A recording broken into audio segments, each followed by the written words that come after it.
Kung walang nagsasabi sa'yo nito, gusto ko lang sabihin na proud ako sa'yo.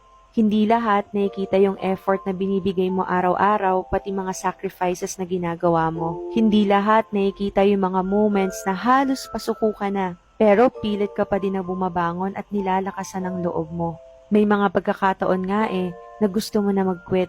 Pero proud ako sa'yo kasi iniisip mo pa rin yung dahilan kung bakit kailangan mong magtuloy-tuloy. Mahirap pero laging kinakaya, and because of that, you are stronger than before. And that makes me really proud of you.